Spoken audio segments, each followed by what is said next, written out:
Ces derniers mois, les médias n'ont que la neutralité carbone à la plume, soit l'équilibre entre les gaz à effet de serre émis et ceux absorbés. La neutralité carbone est pourtant une notion ambiguë, nous rappelle Reporter dans un article du 11 février 2019 qui revient sur le projet de loi énergie-climat présenté jeudi 7 février. Ce dernier a pour but d'ajuster quelques objectifs de la loi transition écologique, comme reporter de 10 ans la réduction de la part du nucléaire, ou remplacer l'objectif de division par 4 des émissions de gaz à effet de serre par un objectif de neutralité carbone en 2050. C'est sur ce point qu'intervient Arnaud Gossement, avocat spécialiste en droit de l'environnement. Ce n'est pas du tout la même chose de s'engager à réduire physiquement ces émissions de gaz à effet de serre par 4 et de s'engager à les compenser par des absorptions sans forcément les baisser. Cet objectif de neutralité carbone a pourtant servi de porte d'entrée à de nombreux citoyens soucieux de prendre parti. C'est ainsi qu'en octobre 2018 naît le mouvement Extinction Rébellion à Londres, qui demande à son gouvernement de réduire à zéro ses émissions de dioxyde de carbone d'ici 2025.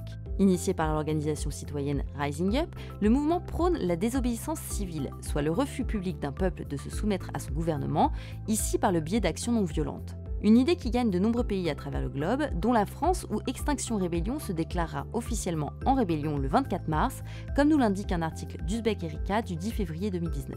Pour les partisans de la désobéissance civile, mus par la volonté de mettre les politiques face à leurs contradictions, il s'agit aussi et surtout de rallier tous les citoyens à la cause écologique. Plus on sera traité injustement par les forces de police, et plus on aura l'adhésion de la population.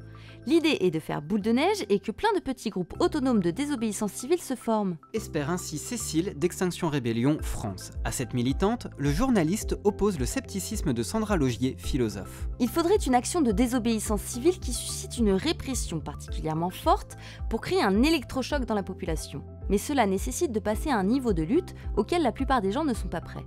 La nouvelle génération semble pourtant prête à lutter. Des jeunes activistes se mobilisent partout dans le monde autour de la question écologique, comme ces milliers de Suédois, de Belges ou de Néerlandais qui protestent contre l'inaction politique. Novetic.fr dresse leur portrait dans un article du 11 février 2019. De Greta Thunberg, suédoise de 16 ans désormais célèbre pour son coup de gueule de la COP24, à Alexandria Villasenor, américaine de 13 ans qui siège devant les Nations Unies depuis près de 2 mois, en passant par Hanouna de Wever, féministe de 17 ans à l'origine du mouvement Les Jeunes pour le Climat. Encore timide en France, les étudiants grévistes ont été rejoints par un collectif d'enseignants qui a lancé un appel de plus de 3000 signataires pour la planète à l'aube de la grève mondiale du 15 mars. Rien n'adviendra sans pression citoyenne et sans une mobilisation historique. Le printemps 2019 sera l'une de nos dernières chances d'agir. C'est la lutte finale. Bougeons-nous dès demain. Je crois que c'est Groupons-nous et demain. Oui, mais non.